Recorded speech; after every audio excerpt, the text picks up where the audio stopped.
안녕하세요. 박형규입니다. 오늘이 수업 네 번째 시간이네요. 생명기술 네 번째. 이번 수업 주제는 뭐냐면 핵치환에 대한 개념입니다. 근데 내가 저번 동영상을 확인을 해봤더니 동영상에서 내가 PPT를 한 장 안 보여줬네요.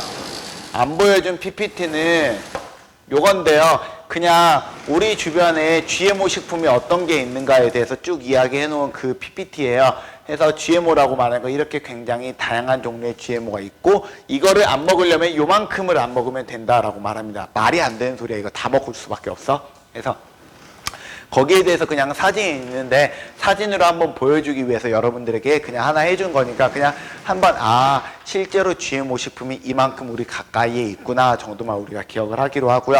오늘은 그 다음 핵치환 기술에 대해서 좀 이야기해 보려고요. 이걸 핵치환이라 부르기도 하고 핵이식이라고 부르기도 하거든요. 여기에서 말하고자 하는 개념은 뭐냐면 우리가 지금부터는 이걸 다른 말로 처녀잉태, 처녀임신이라고 말하는 거거든. 뭐냐면 나랑 똑같은 사람을 만들어 보자라는 거야. 나랑 똑같은 사람. 선생님 똑같은 사람 만드는 거 어디선가 이야기해보지 않았나요? 네, 어디서 이야기해봤어요? 어디서 이야기했냐면 제일 처음 시간 조직 배양 기술에서 우리가 이야기를 잠깐 해봤어요. 조직 배양 기술에서는 우리가 식물에 대해서 주로 이야기하면서 식물은 전형 능력이라는 게 있기 때문에 식물의 형성층의 세포를 떼가지고 얘를 키워버리면은 얘가 원래 있었던 모습으로 돌아간다라고 이야기를 했는데 문제는 동물 세포는 전형 능력이 없단 말이야. 그러니까 내가 무슨 손오공도 아니고 머리카락 뽑아서 나와라 하면 내가 또 나오지 않는단 말이야. 그래서 동물도 마치 식물처럼 똑같은 동물을 여러 개 생산할 수 없을까라고 사람들이 고민을 했고요. 그 고민의 산물로 사람들이 생각해낸 게 뭐냐면 바로 이 핵치환 기술인데 핵치환 기술의 기본 마인드를 한번 생각을 해보는 거야. 뭐냐면 우리가 원하고자 하는 건 뭐냐면은 새롭게 사람을 만들고자 하는데 내 몸에 있는 세포를 뜯어서 이 세포가 사람이 되면 더 좋겠죠. 그러니까 하나의 세포가 하나의 생명체가 되면 되는 거잖아. 사람들이 원하는 건 딱 하나거든. 하나의 생명체가 우리가 하나의 세포, 하나의 생명체가 돼야 되는데 우리가 내 세포를 뜯어서 이게 안 된다라고 말했는데 잘 생각을 해봤더니 되는 경우가 딱 하나 존재해. 언제 되지? 바로 엄마 아빠가 너 임신했을 때 되잖아. 맞잖아. 임신했을 때 난자와 정자가 합쳐져서 수정란이 되잖아. 이 수정란은 단 하나의 세포잖아. 이 하나의 세포가 결국에는 사람으로 만들어진 거잖아. 그래서 사람들이 무슨 생각을 하게 되냐면 한번 수정란을 만들어 보자라고 생각을 하게 되는 거야. 어떻게 수정란을 만들어 보기 위해서 무엇을 생각을 해볼까 했더니 난자랑 정자 중에 뭐가 중요할 것 같나요? 바로 난자가 중요해. 그래서 이 난자에다가 난자 안에 보면은 여러분들 난자 어떻게 생겼는지 대충 그림 그려서 알지? 이렇게 생겨서 가운데에서 N 이렇게 쓰지. 왜냐면 염색체가 절반밖에 없잖아. 이 난자 안에 있는 난자 핵을 빼버리고 여기에다가 이 N자리 체세포의 핵을 넣어버리면 얘가 실제로 얘가 아닌 난자였는지 체세포였는지 헷갈리고 눈 떠보니까 나 결합했네, 나 수정란인가 보구나 해서 얘가 세포 분열을 해가지고 원래 사람을 똑같은 사람 만들 수 있지 않을까 라고 생각했던 게 바로 뭐냐면 지금 이야기하는 핵치환 기술이에요. 느낌 아시겠나요? 이 느낌 가지고 수업이 진행될 거예요. 자, 그래서 필기 한번 해보겠습니다. 어떤 생물의 체세포에서 핵을 꺼내. 그럼 체세포에서 핵을 꺼내면 이거는 몇이지? 2N이에요. 그 다음에 핵을 제거한 여기에서 다른 생물의 난자. 원래 난자는 핵이 N이지. 이 2N을 N에다가 집어넣어서 우리가 임의적으로 수정란을 만들어내는 기술을 보고 우리는 말합니다. 자, 이것의 가장 큰 특징. 두 번째, 가장 큰 특징이 뭐냐면 교배 과정이 필요 없어요. 교배하지 않아도 돼요. 교배하지 않는다라는 특징은 좋은 점은 두 가지 특징이 있어요. 첫 번째, 교배해가지고 임신하는 그 임신 기간과 그 교배 기간이 다 사라진다. 두 번째, 교배를 하지 않기 때문에 우리가 조직배양처럼 나랑 똑같은 놈을 만든다. 왜냐면은 내가 예를 들어서 내가 마음에 들어. 이렇게 말하면 좀 이상하구나. 이렇게 한번 생각해볼까? 우리 여러분들 가수 좋아하시나요? 요새 최고의 가수가 누굴까 하면은 아마 여러분들 또래에서는 제일 좋아하는 가수가 역시 BTS겠지? 그럼 BTS 이제 여러 멤버들이 있잖아. 이 멤버들 중에 뭐 누가 좋을까? RM? 자, RM이 너무 좋아. 그래서 이런 생각이니까 이 RM을 모든 사람에게 내가 보급을 할 때 1인 1 RM을 갖고 있게 하고 싶어. 근데 이 머리카락 하나씩 뜯어갖고 갖고 있는 거 아무 의미가 없단 말이야. 내 옆에서 그렇게 랩을 해주고 올 수 있는 멋진 놈이 내 옆에 있으면 좋겠어. 그럼 어떡하지? 얘 세포를 뜯어서 얘 세포를 가지고 우리가 난자로 만들어서 키워주는 거야. 그래가지고 RM 주니어를 만들어주는 거지. 그래서 얘를 키워가지고 원래 RM을 만들어보면 어떻겠느냐라고 생각하는 게 바로 여기에서 말하는 개념이에요. 그래서 우리가 교배 과정이 없기 때문에 똑같은 놈이 나온다는 점이 제일 중요하고요. 이걸 다른 말로 뭐라 부르냐? 핵 이식을 받은 난자는 핵을 제거한 세포와 무엇이 비슷하다?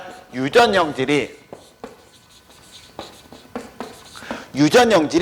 거의 동일한 동물로 나옵니다. 여기에서 유전형질이 거의 동일하다란 말을 쓴 이유가 뭐냐면 여러분 쌍둥이도 약간 모양 다른 거 알죠? 쌍둥이라고 부르는 거 일란성 쌍둥이는 둘이 똑같은 염색체에 똑같은 DNA를 갖고 있는 거잖아. 근데 쌍둥이도 자세히 보면 미묘하게 달라요. 그게 여기서도 똑같아요. 이걸 해주잖아. 그럼 RM이랑 약간 달라. RM보다 눈이 약간 작거나 RM에는 없던 점이 있거나 RM보다 키가 1cm 작거나 요 정도 차이가 날 수 있다라고 여러분들이 생각을 해주면 됩니다. 그럼 이거 어떻게 해주냐? 이건 실제로 성공을 한 기술이거든요. 바로 얘예요. 얘 누군지 아시나요? 얘가 바로 복제양 돌리라고 부르는 거예요. 돌리. 자, 이 복제양 돌리에 대해서 여러분들 얼마나 아는지 모르겠어서 내가 그냥 여기다 좀 설명해 줄게요. 이 복제양 돌리는 언제 성공한 거냐면 1996년도에 성공을 한 건데요. 영국의 이 로슬린 연구소에 가보면은 이언 월머트라는 연구소장이 있대요. 그 사람이 얘야. 뭐야? 글씨가 뭐 이런 글씨가 나왔지? 이 글씨는 이거 글씨가 이렇게, 이거 글씨체가 없어서 이렇게 됐구나. 자, 그냥 설명을 해줄게요. 자, 우리가 여기에는 이 영국에 있는 이 이언 월머트 소장과 여기 있는 이 연구원들이 이 얘를 복제해서 여기 있는 양을 만들어서 얘가 바로 이름이 돌리거든요. 이 돌리라는 거 만들었는데 이 돌리를 어떻게 만들었냐면 6년 된 암양, 얘가 6년 된 암양이거든. 이 6년 된 암양에 세포를 뜯었어. 어디 세포를 뜯었냐면은 우리가 그 전에 조직배양을 해줄 때 조직배양할 때 어떤 세포를 썼지? 형성층이라는 세포를 썼잖아요. 왜냐하면 최대한 세포들 중에서 좋은 세포를 쓰기 위해서 여기저기를 써본 것처럼 우리가 동물 세포도 여기저기 있는 세포를 많이 써봤대요. 그 중에 여기에서 썼던 세포는 유선세포거든. 유선세포라는 게 뭐냐면 쉽게 말하면 젖꼭지에 있는 세포를 뜯었다라고 생각하면 돼요. 그래서 이 젖꼭지에 있는 세포를 뜯어가지고 만들었고요. 그래서 결과적으로 이거는 우리가 복제양을 만드는 걸 성공을 한 성공된 기술이랍니다. 자, 이제 여기에 대해서 조금 더 설명을 해줄게요. 잘 봐요. 이거 복제 기술을 어떻게 했는지 잘 봐. 내가 복제하려는 양이 있었어. 이 양에서 몸에서 우리가 유선세포에서 세포를 하나 뜯어냈어. 그래서 이 체세포를 쭉 추출했거든. 이 체세포를 추출을 한 다음에 두 번째 난자를 제공하는 양을 하나 만들었어. 얘 난자. 이거 여러분들 어떻게 되는지 꼭 기억해야 돼. 난자를 제공한 암양에서 난자를 뺀 다음에 이 난자에서 난자 핵을 빼. 그 다음에 이 체세포하고 이 난자하고 사이를 얘를 여기다 집어 넣어버리는 거야. 넣어버린 다음에 넣어버리니까 이제는 이게 실제로 넣었다라는 걸 얘가 수정라인이라고 인식을 해야 되니까 보통 수정라인과 인식을 하기 위해서 어떤 애 주냐면 전기축을 줘요. 전기축에 빵 주거든. 하면 내가 수정라인 되었구나 라고 생각을 해가지고 얘가 우리가 수정란을 만들어준 거를 누구한테 넣어주냐? 얘한테 넣어준 거 아니야? 대리모한테 넣어줘요. 대리모한테 넣어주니까 최종적으로 복제양이 나왔는데요. 잘 봐요. 그러면 이 복제양은 이 첫 번째, 지금 여기에서 양이 3마리가 쓰였어요. 첫 번째 A라고 말하는 복제하려는 양과 두 번째 난자를 제공한 양과 세 번째 대리모, 이 세 가지 중에 이 복제양은 누구를 닮았을까요? 바로 얘를 닮았다고요.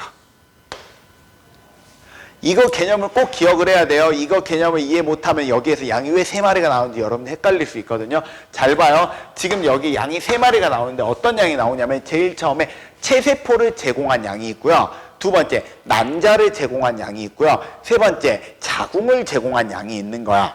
그래서 첫 번째 양에게서 우리가 체세포를 뜯고요.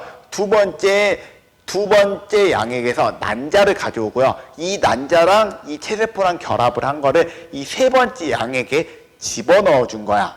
그러면 우리가 어떤 거의 형질이 나온다고? 첫 번째 거가 나온다고. 그래서 일부러 이걸 알아보게 하기 위해서 지금 양을 잘 봐보잖아.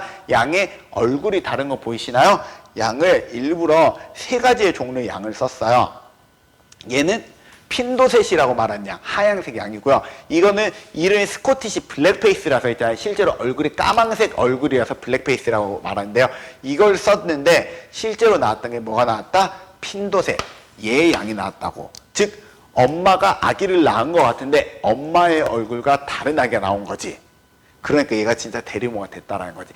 지금 여기서 말하는 게 뭐다? 우리가 이야기하는 핵치환 기술이라는 거예요. 자, 그래서 이런 핵치환 기술이라는 거는 도대체 무엇이 좋냐? 좋은 점은 이용. 첫 번째, 3번에 가. 이용. 유전자가 동일한 동물을 만들 수 있어요. 유전자가 동일한 동물을 대량으로 만들 수 있어요. 그 점이 제일 좋은 거지. 유전자가 똑같은 놈을 만들 수 있다. 두 번째, 우리가 유전자가 여기에선 보통 지금 핵치환은 보통 누구에서 많이 이야기해주냐? 이건 보통 동물 이야기해줘요. 여러분, 여기서는 내가 동물만 이야기할까요? 왜 동물만 이야기하냐면 식물은 굳이 이런 작업을 해줄 필요가 없어요. 왜냐면 식물은 자체의 전형 능력이 있기 때문에 식물은 그냥 조직 배양해서 써버리면 끝나. 동물을 하기 위해서 그래서 이걸 많이 해주고요. 그래서 동물들 중에서도 번식력이 약하거나 멸종 위기종, 희귀 동물 같은 거, 뭐 예를 들면 백두산 호랑이, 아니면 한국 늑대, 아니면은 뭐 지금 멸종 위기종이 좀 뭐가 있을까, 뭐 고래, 뭐 얘네들을 우리가 대량으로 번식을 시켜줄 수 있겠지. 뭐 예를 들면 그럴 수 있잖아. 뭐 어딘가를 찾아봤더니 백두산 호랑이가 한 마리 있었어. 근데 이 호랑이가 딱 한 마리밖에 안 남았어. 근데 수컷이야. 어떡하지? 그러면은 얘를 우리가 세포를 뜯어가지고 우리가 여기에서 사용을 해가지고 이걸 가지고 똑같은 애를 한 번 더 만들어 주겠다고 해서 무언가 멸종 위기종 같은 것도 대량 생산할 때가 유리할 수 있겠지. 그래서 품질이 우수하지만 번식력이 약한 동물이나 멸종 위기종 또는 실험동물 같은 경우에는 최대한 동물이 똑같은 놈이 되게 유리하단 말이야. 그래야지 오차를 줄일 수 있기 때문에 실험 동물을 만들 때도 굉장히 좋고요. 그 다음 이거라면은 언제 또 써먹을 수 있냐면은 방금 전에 이야기했던 장기 이식용 복제돼지에서 써먹을 수 있어요. 장기 이식용 복제돼지가 어떻게 되는지 이제 아까 저번 시간에 이야기했던 걸 조금 더 자세하게 이야기를 해드릴게요. 장기 이식용 복제돼지를 만들기 위해서 일단 먼저 돼지의 체세포가 필요해요. 돼지의 체세포가 필요한데 이 돼지의 체세포에 있는 안에 있는 염색체를 봐서 이 염색체들 중에서 면역 거부 반응이 일어나는 염색체를 임의적으로 제한 요소를 이용해서 뜯어내버리는 거야. 알겠어요? 제한 요소로 인해서 뜯어내버리냐? 그러면 이 체세포 하나는 더 이상 면역 거부 반응을 보이지 않는 체세포가 만들어진 거지. 그러면 면역 거부 반응이 벌어지지 않는 이 체세포를 어떻게 얘를 가지고 돼지를 만들어야 돼. 그러면은 세포를 가지고 돼지를 만들다 어디에서 써야 되지? 이거는 핵치환 기술로 들어가는 거야. 어떻게? 하나의 돼지 몸에서 난자를 채취한 다음에 그 난자 안에 난자 핵을 뺀 다음에 우리가 면역 거부 반응을 없애준 요 돼지의 유전자를 이 핵을 이 난자에 집어넣는 거지. 그래서 얘를 키워주면은 무엇이 만들어진다? 얘를 가지고 일반 돼지에게 다시 집어넣어주는 거야. 그래서 돼지가 안에서 자라고 나면은 면역 거부 반응이 없는 복제 돼지가 나오는 거지. 다시 한번 말할게요.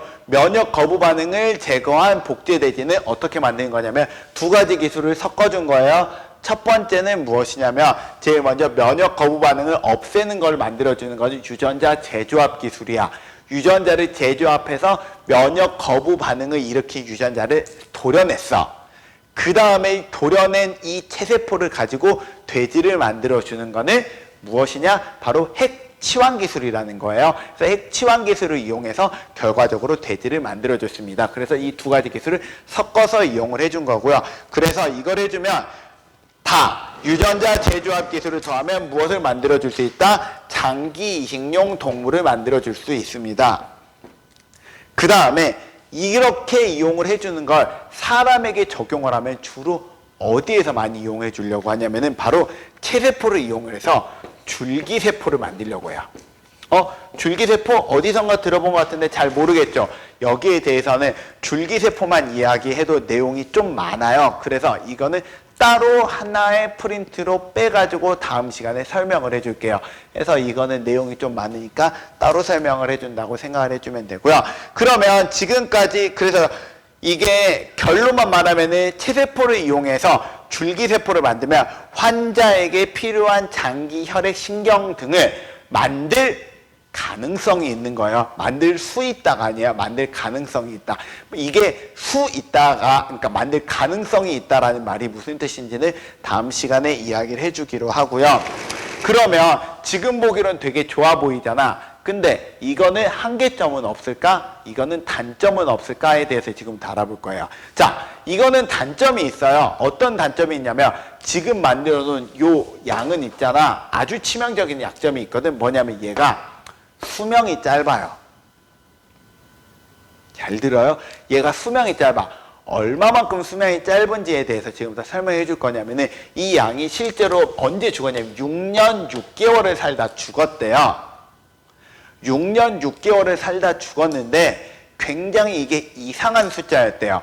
왜 그러냐면 얘가 6년 된 암양을 이용했거든요.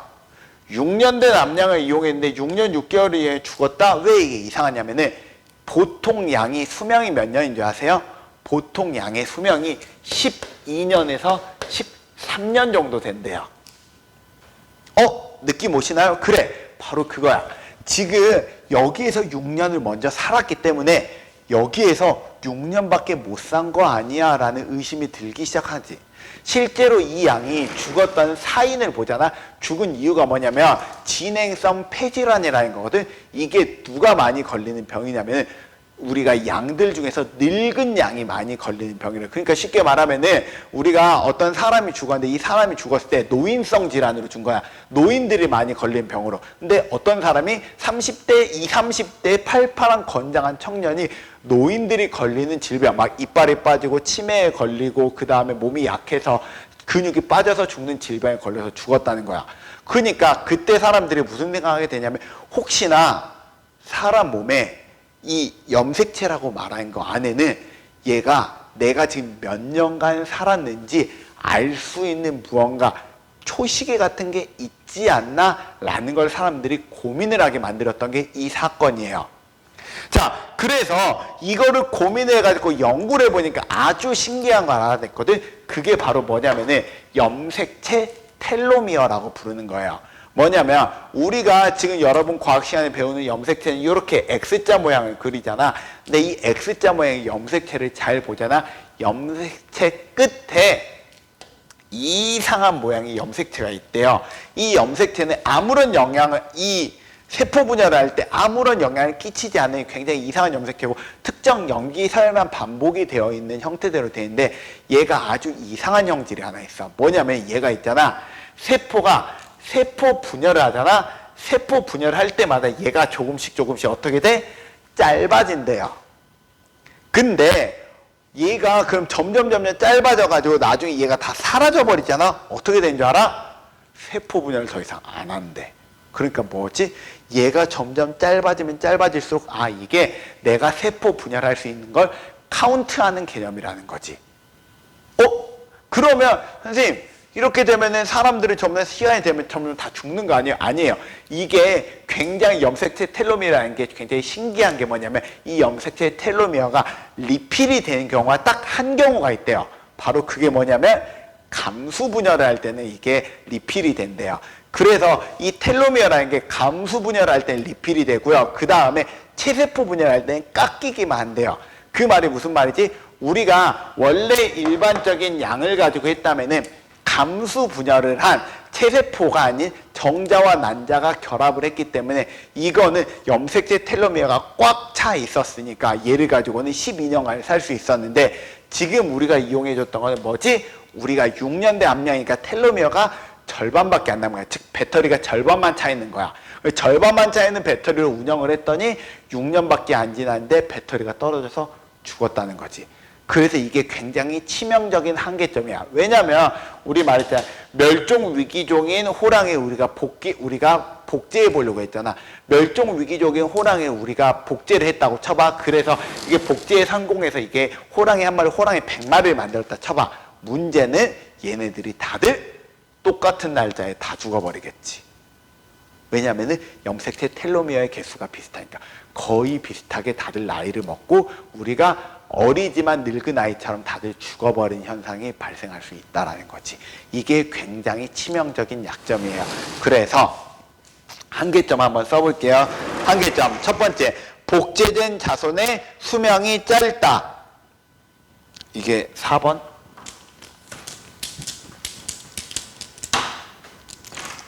4번에 가. 그래서 이게 무엇 때문에 그런다? 염색체 텔로미어. 염색체 꼬리에 있는 이 모자 모양의 이 염색체 때문에 생기는 거다. 이게 첫 번째 단점. 두 번째 단점은 뭐냐면 이게 성공률이 낮아요. 성공률이 얼마나 낮느냐라고 말하면 성공률이 실제로 이게 실험 언뜻 보기로 한 번 해서 성공한 거 같잖아. 야, 실험 한 번 했을 리가 없잖아. 실험하면서 굉장히 여러 번 실험을 해서 왜냐면은 우리가 체세포를 써가지고 만든다. 체세포를 어디 걸 써? 체세포라고 말하면 몸에 너무 많다니까. 손등에 있는 세포를 썼지, 손바닥에 있는 세포를 썼지, 볼에 있는 세포를 썼지, 눈에 있는 세포를 썼지, 귀에 있는 세포, 온갖 몸에 있는 세포를 다 쓰면서 계속 실험했거든. 그래서 이게 실제로 실험이 몇 번 만에 성공한 거냐면 277번 만에 성공한 거야. 277번. 이게 되게 중요해요. 왜 277번 만에 성공한 게 중요하냐면 그러면 이거 실험의 성공 확률이 몇 프로예요? 일단 확실한 건 1%가 안 돼.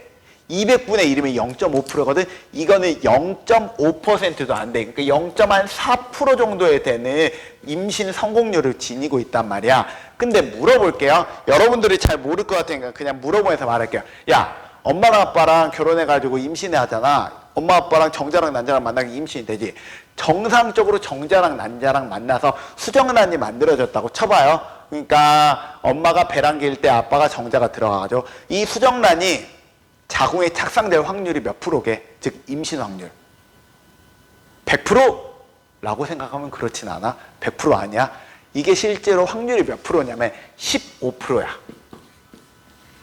15%란 말이 무슨 말이냐면은 우리가 엄마랑 아빠가 엄마가 정상적으로 배랑 길 때 아빠랑 우리가 관계를 맺는다고 할지라도 15%의 확률로만 임신하고 나머지 85%의 확률로는 임신이 안 되는 거야. 뭐 여러 가지 이유가 있어요. 뭐 착상이 제대로 안 돼서 착상이 됐는데 조기에 떨어져서 여러 가지 이유 때문에 제대로 된 착상은 굉장히 확률이 낮은데 이 확률로 낮다 말하는데 이 확률은 미친 듯이 낮은 거야. 그러니까 우리가 무언가 하나를 복제하려고 하는데 이 복제가 될 때 우리가 하나를 복제할 때 277번 난자를 그럼 미친 듯이 많이 뽑아야 되는 거잖아. 그러니까 사람 복제를 하려고 하는데 사람, 나랑 똑같은 사람을 한 명을 더 만들기 위해서 약 난자가 300개만큼이 필요해요.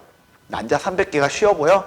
난자 300개잖아. 여자들이 보통 1년에 생리가 13번 정도 일어나거든. 12번. 사람 말 조금 다르게 12번이라고 12번에서 13번인데 그런 300개 정도면은 거의 8년에서 9년 정도 우리가 생리를 할 때 나오는 난자의 양이란 말이야.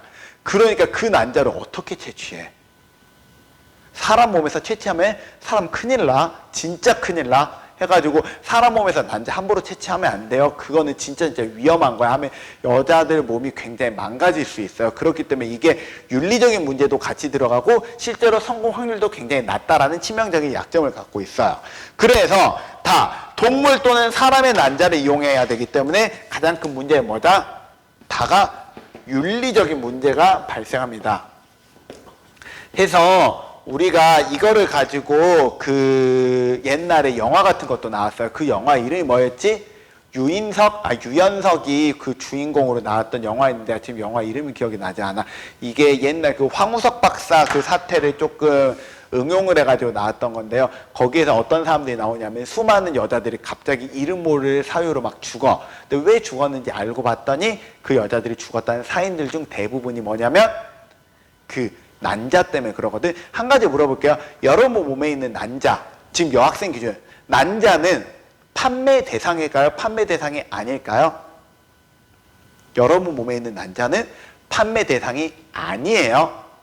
왜냐면 난자라고 말하는 거 안에다가 그냥 여러분 난자를 가져오자. 이 난자에다 정자를 뿌리기만 하잖아. 곧바로 수정난 생명체가 되기 때문에 난자마저 생명체 취급을 해야 돼요. 그렇기 때문에 난자는 판매 대상 자체가 아니에요. 단 기부는 돼요. 대신에 여자 한 명당 평생 몇 번을 기부할 수 있다는 게 법적으로 정해져 있어요. 그거 이상은 기부는 싹 다 불법이에요. 그래서 난자는 돈을 주고 판매하는 매매 행위 자체가 우리나라에선 법으로 금지되어 있습니다. 그럼 바꿔볼까요? 정자는요? 정자는 판매 대상이 맞아요. 정자는 정자은행도 있어요. 아 진짜로. 왜냐하면 정자는 여러 가지 이유로 남학생들이 정기적으로 정자는 빼내지. 그렇지. 이게 정자라고 말하는 게 고안에서 만들어진데 이게 3일이면은 풀 리필이 된대요. 그리고 정자들은 굉장히 많은 수가 난자에게 달려붙는 개념이라서 정자들은 실제로 정자은행에서 굉장히 좋은 정자를 확보하기 노력하는데 여러분들의 정자를 확보하지 않고 진짜 좋은 정자 뭐가 있을까? 키 크고 잘생기고 공부 잘하는 사람들의 정자. 아니 운동선수의 정자 이런 것들은 정자들이 해가지고 정자들이 A급, B급, C급, D급 이렇게 해가지고 정자들도 등급을 매져가지고 그 등급으로 정자은행에 해놓은대요. 그래서 실제로 난임 부부들 중에 남자들이 무정자증인 사람들이 가끔 있단 말이야. 그러면 그 사람들에게 정자를 우리가 줄 때는 그 정자는 좋은 정자를 줘야 될 거 아니야. 기왕이면은. 그래서 그런 정자은행은 실제로 있다라는 거. 자, 그 다음 5번 염색체 텔로미어에 대해서는 설명 여기 일부러 쭉 해놔서 한번 쭉 내가 읽어만 드릴게요. 설명을 다 해줬어요. 염색체 끝에 모자처럼 생긴 단백질 부분으로 세포 분열이 진행될수록 길이가 짧아져서 나중에는 매듭만 남게 되고 세포 복제가 멈춰지게 만들어주는 부분이고 세포의 노화와 수명을 판단하게 돼 있는 생체 시계 기능을 해줍니다. 특히 세포 분열을 하면 줄어드는데 감수 분열을 하거나 암세포는 이게 꽉 차게 만들어져요. 그래서 암세포가 그래서 위험한 거야. 암세포는 세포 분열을 계속하는 감수 분열을 한 이 생식세포랑 똑같은 역할을 해버리니까. 그 다음 복제양 돌리 같은 경우에는 성장한 암컷 양을 복제한 돌리는 텔로미어가 기존에 짧아져서 조기 사망한 것으로 알려져 있고요. 6년 6개월 만에 죽었는데 이게 해당 질병이 늙은 양들에게 굉장히 흔한 질병을 걸려서 죽었다라고 합니다. 자, 그래서 오늘 여러분들에 대한 수업은 오늘 여기까지고요. 수업 내용 한번 정리하고 끝내겠습니다. 오늘 여러분들에게 수업한 내용은 무엇이었냐면은 핵치환 기능이에요. 핵치환이라는 게 뭐지? 내 몸에 있는 체세포를 우리가 체세포를 가지고 하나의 사람을 복제인간을 만드는 개념이고 이 복제인간 어떻게 만들었다? 난자에 있는 핵을 빼고 거기에 있는 내 난자에 있는 핵을 빼고 그 자리에다가 아예 체세포를 억지로 집어넣어가지고 걔를 가지고 세포 분열해서 대리모에다 집어넣어가지고 우리가 나를 똑같은 사람을 만들어내는 기술을 보고 우리는 지금 이야기하는 핵치환 기능이고요. 이 핵치환 기술의 장점은 복제동물을 만들 수 있다. 복제할 수 있다는 점. 동물 복제가 가능하다는 점이 제일 좋지만 단점은 첫 번째, 굉장히 확률이 낮고 두 번째, 윤리적인 문제가 발생할 수 있으며 세 번째, 얘가 수명이 나랑 똑같다라는 치명적인 세 가지의 약점이 있다라는 거 기억을 해주시면 되겠습니다. 자, 오늘 수업 여기까지 할 거고요. 다음 시간엔 여기에서 이제 하나의 주제만 따로 뽑을 거예요. 줄기세포에 대해서 이야기해 보겠습니다. 오늘 수업 끝. 안녕.